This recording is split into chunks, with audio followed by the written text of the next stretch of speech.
Aunque no podemos fijarle fecha, una parte de esa profecía dará comienzo a la cuenta regresiva hasta el regreso de Jesucristo. Se restaurarán los sacrificios diarios en Jerusalén por Gerald Weston.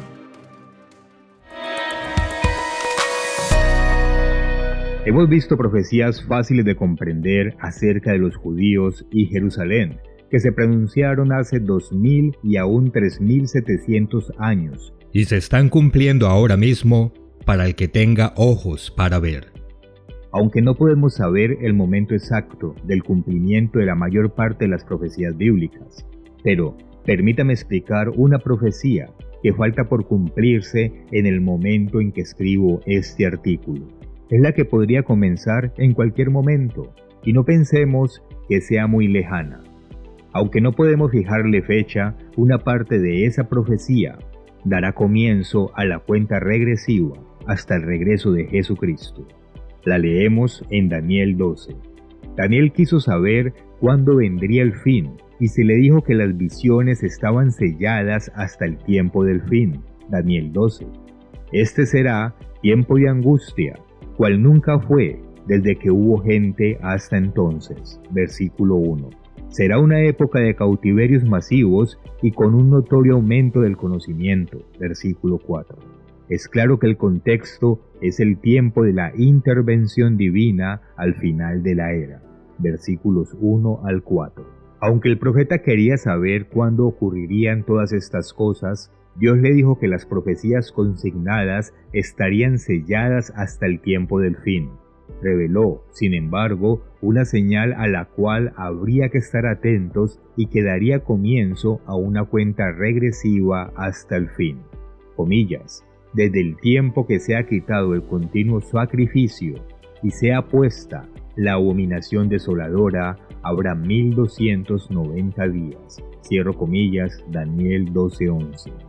La abominación desoladora tuvo un primer cumplimiento en tiempos del rey Antíoco Epífanes en el año 167 AC, cuando ofreció sangre de cerdo en el altar del templo de Jerusalén. Más adelante ocurrió otra abominación, cuando los ejércitos del general romano Tito destruyeron Jerusalén y el templo en el año 70 DC. Y habrá también una abominación desoladora al final, que vendrá en el tiempo del fin. Jesús habló de ella en lo que llamamos la profecía del Monte de los Olivos. Cuando veáis en el lugar santo la abominación desoladora de la que habló el profeta Daniel, el que lee entienda, entonces los que estén en Judea huyan a los montes. El que esté en la azotea no descienda para tomar algo de su casa, y el que esté en el campo no vuelva atrás para tomar su capa. Pero ay de las que están en cinta y de las que críen en aquellos días. Orad pues, que vuestra huida no sea en invierno ni en sábado. Mateo 24, 15 al 20. Los dos versículos siguientes apuntan al tiempo de la profecía, el fin de la era, que culmina con el regreso de Jesucristo. Porque habrá entonces gran tribulación, cual no la ha habido desde el principio del mundo hasta ahora, ni la habrá. Y si aquellos días no fuesen acortados, nadie sería salvo.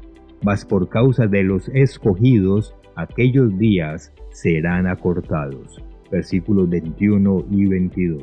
No se han ofrecido sacrificios diarios en Jerusalén en casi 2000 años.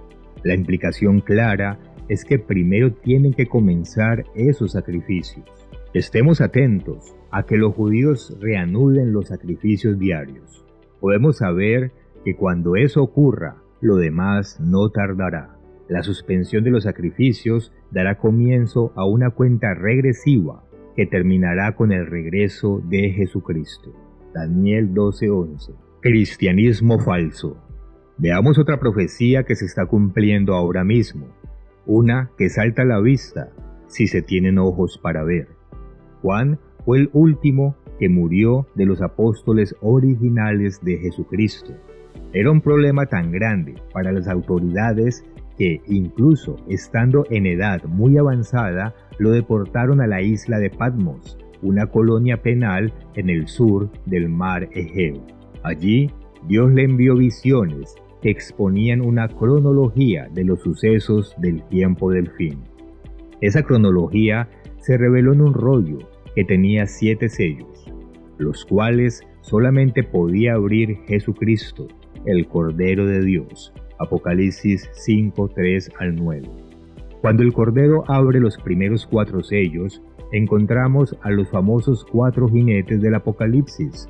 Muchas personas han oído de estos jinetes y muchos hablan de ellos, pero pocos pueden decirnos lo que representan.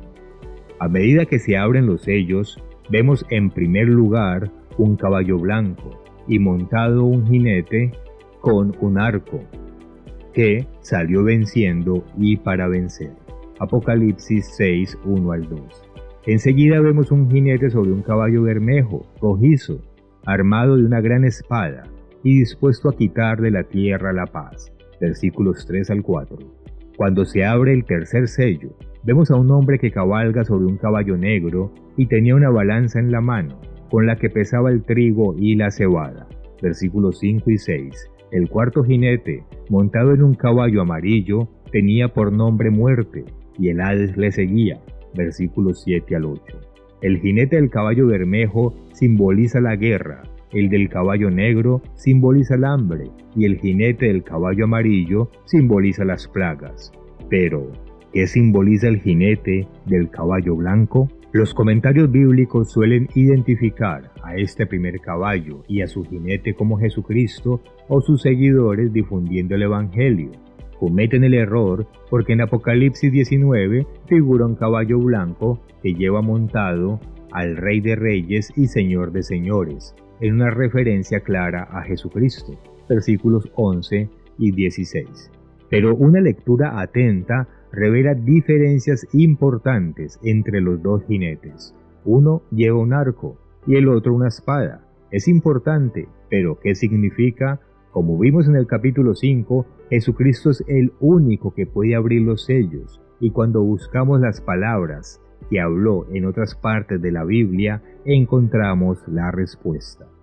En su última visita a Jerusalén, Jesús y sus discípulos estuvieron en el templo, y al salir de aquel magnífico conjunto, se maravillaron de su grandeza y hermosura. Entonces Jesús, para enorme sorpresa de todos, habló de lo que ocurriría en el futuro. ¿Veis todo esto? De cierto os digo, que no quedará aquí piedra sobre piedra que no sea derribada. Mateo 24:2. Como es natural, los discípulos querían saber cuándo ocurriría tan terrible suceso y querrían saber cuándo sería el fin de la era.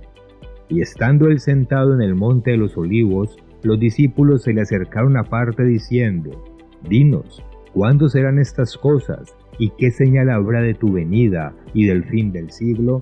Versículo 3. La primera de las señales que Jesús reveló debe causar una sacudida a quienes se declaran cristianos. Lamentablemente, la mayoría de ellos leen lo que dijo pensando que no se aplica a ellos. Respondiendo Jesús, les dijo: Mirad, que nadie os engañe, porque vendrán muchos en mi nombre, diciendo: Yo soy el Cristo, y a muchos engañarán.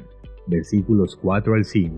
Venir en el nombre de Cristo es venir como su representante. Cuando la policía toca la puerta y dice: abran en nombre de la ley, está diciendo que representan la ley y vienen con la autoridad de la ley. Jesús dijo que muchos vendrían en su nombre, diciendo que lo representan, diciendo que Jesús es el Cristo, y haciendo esto engañarían, no a pocos, sino a muchos. Enseguida, Jesús expuso las señales reveladoras de guerras, hambres y plagas. Versículos 6 y 7. Precisamente lo que corresponde a los jinetes segundo, tercero y cuarto del Apocalipsis.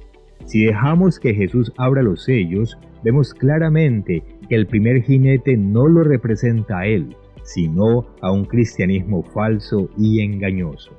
El cristianismo apóstata no es nada nuevo.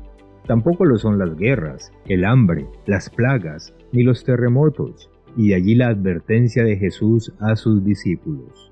Cuando oigáis de guerras y de sediciones, no os alarméis, porque es necesario que estas cosas acontezcan primero, pero el fin no será inmediatamente.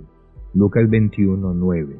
Jesús aclara el significado y el orden de los 4 jinetes, pero luego el libro del Apocalipsis habla de estos azotes como algo mucho más grave de lo que haya visto la humanidad hasta entonces. La Biblia advierte que vendrá un gran profeta falso, que aparecerá pronto y, con Satanás actuando en él, engañará a todo el mundo llamado cristiano con señales, prodigios, entusiasmo y emociones irracionales. Veamos este pasaje en el Apocalipsis. Comillas. Después vi otra bestia que subía de la tierra, y tenía 2 cuernos semejantes a los de un cordero, pero hablaba como dragón.